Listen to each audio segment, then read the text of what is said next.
Of course, we got to get that seasoning on there. Welcome to your favorite show, Cooking with Clumsy. I'm Clumsy Coffee. I live in a van, and we're gonna cook together. Today, we are having pre-chickens, pierogies, and bacon. Let's go. Story time, you guys. Today, we are talking about Edward Mongon. Let me just check that. See, Mongon. That's right, Edward Mongon, and his buddy Michael Santano. Okay, it's not really. It's Edward Mongon, but we're Michael Santano comes in a whole bunch. Okay, so that's what we're talking about. So let's get started. Okay, these are two kids, right, living in the projects in New Jersey, next to a rail yard, Conrail yard, and so these boys living in the projects, low income, up to no good. It's the late 80s, early 90s, and they start breaking into trains, right? Stealing cargo, just nothing major, some electronics here and there, some clothes, shoes, just whatever, right?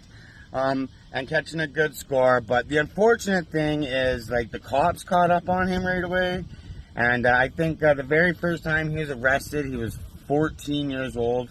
And but the thing is, in the United States, the justice system's like a revolving door, right? It was just like in, out, in, out, in, out. This didn't deter him. This is petty crime. These guys are, this is what it's classified as, petty crime. So they are in and out. No at all punishment or sentence or anything like that, over and over again.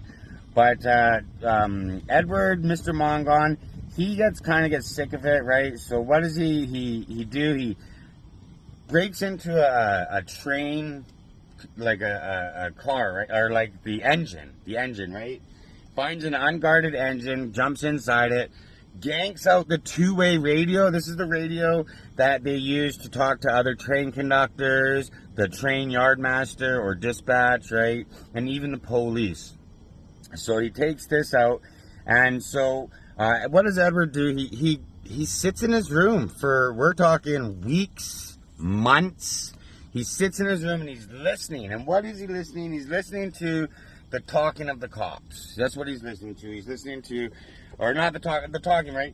He's catching what the numbers mean, what acronyms mean. He's finding out, like, the day people work and who doesn't work and how many cops are on and off that day and who's calling in sick. And he's listening to all of this stuff. Finally, he's like, a couple months later, he finally is like, all right, I got this.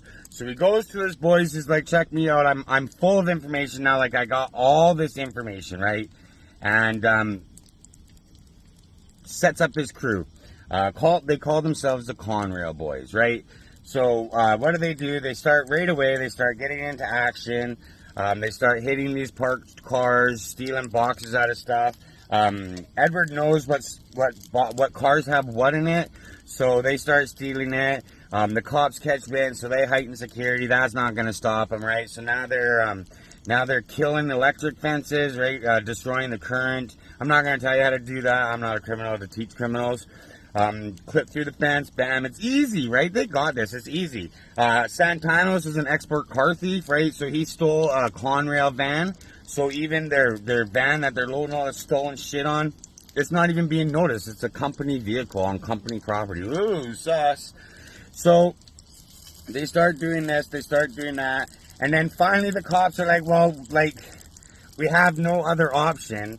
So they hire like 15 times the amount of police on patrol that they had before, and they start legit escorting trains through the yard. So in the yard, they got freaking 15 times. There's always cops in the yard now. And even these slow-moving trains, the slow-moving ones, they got cops walking, driving. It's like it's done. So they have to evolve. They have to adapt. And they think, let's hit moving trains. Let's hit moving trains. So they just start training for moving trains. Moving trains ain't the same. You gotta get your stamina up. You gotta be physically fit. You gotta be running 20, 30 miles an hour. These trains are moving, right? And so that's what they do. They start training, military style training, like straight up. So they have this whole crew. Santanos is the second in hand. Mongo's in hand, and they got the whole crews. They got the boosters. They got the guys. They got train jumpers. They got drivers. They got their own lookout team, like security, and so they make this whole team up, and they're like, all right, let's get hitting moving trains. Mongo gets wind of this big, huge shipment coming in, right? So it's Tommy Hilfiger shipment. It's a big pail, brand new clothes, new line of merchandise, like just a huge payout. And so Santanos is like, well, let's do this. So they start training. They start like really going at the gym, doing 50 miles a day running, like straight up. They're running and going for hours and hours and hours on end. And then they're finally December 17th. Shows up, right? It's go time. Now these guys, they made a plan. They had the lookouts, right? They had them scattered all throughout this 7-mile radius, right? Is 7-mile radius of track, and so they had these lookouts. They had police scanners. The lookouts had police scanners listening in to see if there's any police jabber about the action. They were walking up and down the roads near the bushes to see if any cops were coming. They even had guys hanging around the rail, the train tracks, the rail line, to see if there's any like sus movement there too, right? You know, like rail cops and shit like that. And so that's their part, right? Then we have the driver. Now the driver is the guy. Santanos actually is the driver, right? So he's the master car thief, stealing the ConRail van. So what the driver is going to do is the driver is going to drive all the way up. I think it was like 150 miles away from the train yard out of town, right? And so the Santanos is going to drive the van full of what they call the jumpers. And so he's going to drop the jumpers off at a specific location. And then he was going to drive 7 miles back down the road and wait there for the packages and the jumpers to come back, right? So that's the plan. What the jumpers are doing is they're gonna get on the train and they're gonna find the car. So they're equipped, right? They're equipped with all this stuff. Did I even mention? Probably not. That these guys were so into themselves, so into their organization, so cocky about things that they even ordered their own gear. Straight up, they ordered tubes, they ordered shirts, shorts. They ordered shoes, everything with a CRB on it, right? ConRailBoys. They even embroidered their nicknames on the back of the tubes. So the Mongo's nickname was the Brain, because he was the brains of the operation, right? So they're wearing all of this gear. It's all black gear. The leathers are orange, right? So they're wearing all this black gear. They even have night vision goggles. The night vision goggles is there to see if there's anybody, cops in the bushes, but mainly it's to read the numbers on the rail cars, because that's how Mongon has identified where all of this stuff is coming from, right? Numbers on the rail cars, because he's got that two-way radio he stole 5 years ago. So that's the plan. It's in action. Ready, set, go. December 17th, 1999 rolls around, and let's go. So everybody's in place. We got the lookouts looking out. We got the jumpers waiting. We got Santanos at the back of the 7 kilometers waiting. And so motion, go. They see the train. The jumpers see the train. Mongo's who says, that's it, baby. Go, go, go. So the jumpers start running alongside the train, catching up speed to the train. We're talking like 20 miles an hour, straight up. I don't know, you look it up, man, Google it. And so they do, they're running at like 20 miles an hour. They jump onto the car, pull themselves up to these cars. They're all on there, right? And now they got to scale the outside of these rail cars to find the car they need. The one that has all this Tommy gear in it, right? So they're scaling along the edge of the rail car, looking for this one. They finally found it. They break into it. Everybody piles into it, closes the door. And now what they got to do is they got to start digging through the boxes looking at the high value items versus the regular value items. And what they want to do is they're putting the high value items over here, right? And so they've only got a few minutes, 7 miles. They got a few minutes to do this. So finally, once there's a guy looking outside the door, there's marker points on, this is when. So what they do is they start taking these high value cases and they just start hucking them right outside the train. We're talking a wall of Tommy Hilfiger curtains just getting out of there, right? And then Santanos is there. He starts collecting the boxes. He's got a buddy with him. Start collecting all the boxes up, throwing them into the stolen ConRail van that's on ConRail property. So there's no sus there, right? Like when the train's passing by and stuff like that. So they're just doing that, and then bloop, off to the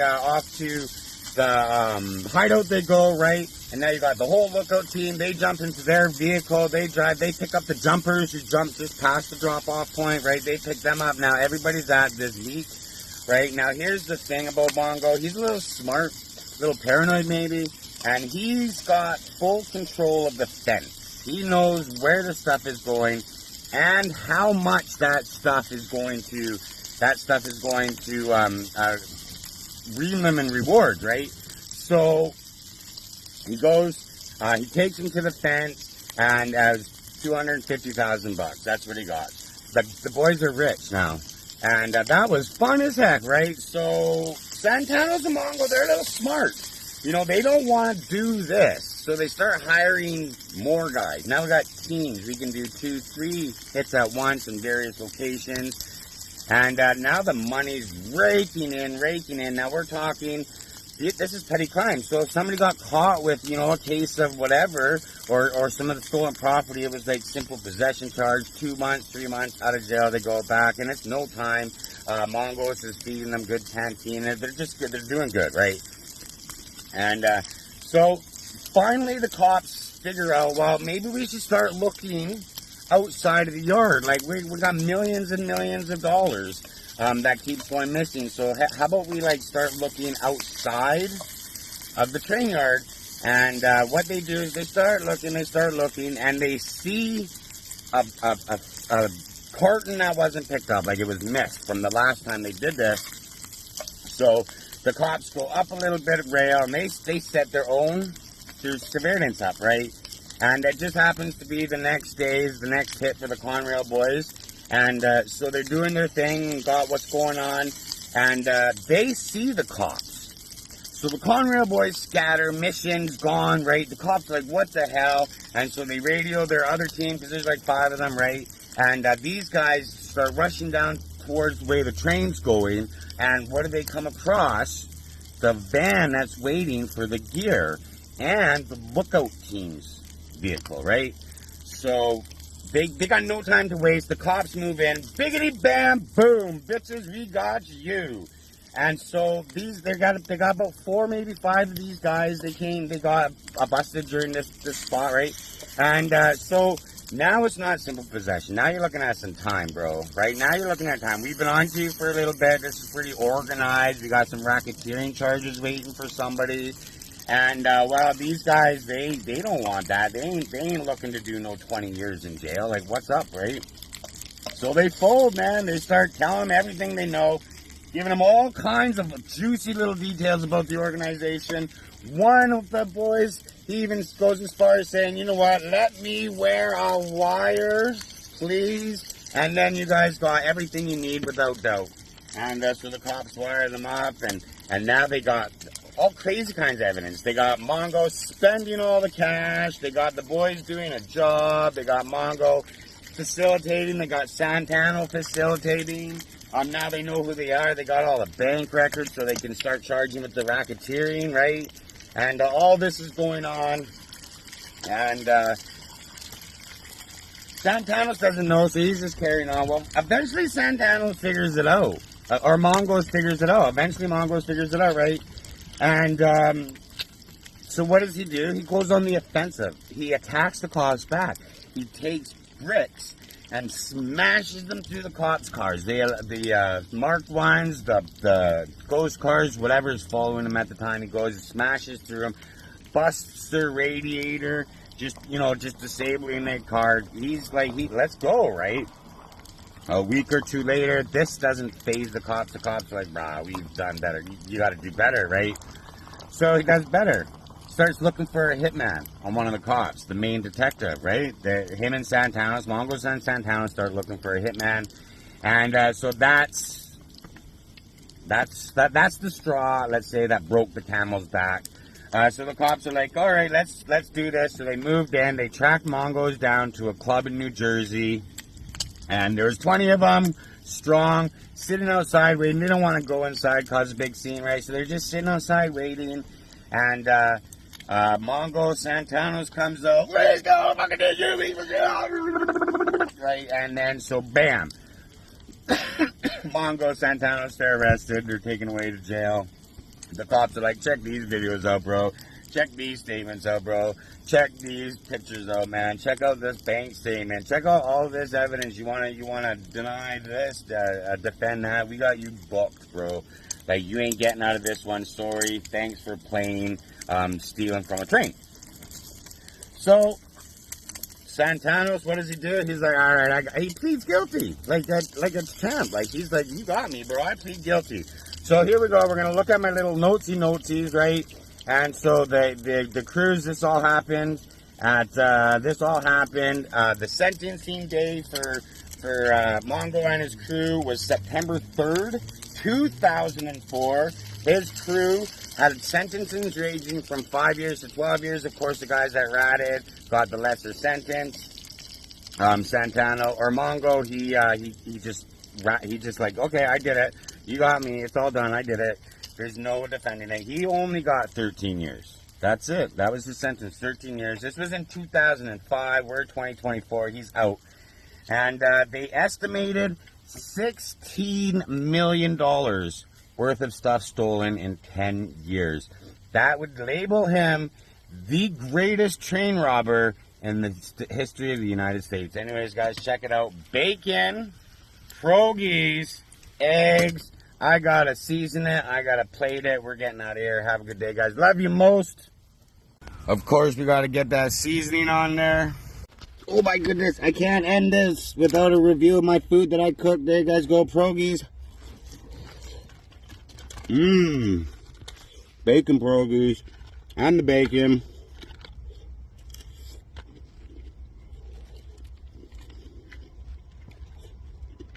And of course, the egg. Breakfast for lunch. We're living the dream, guys. Have a good one.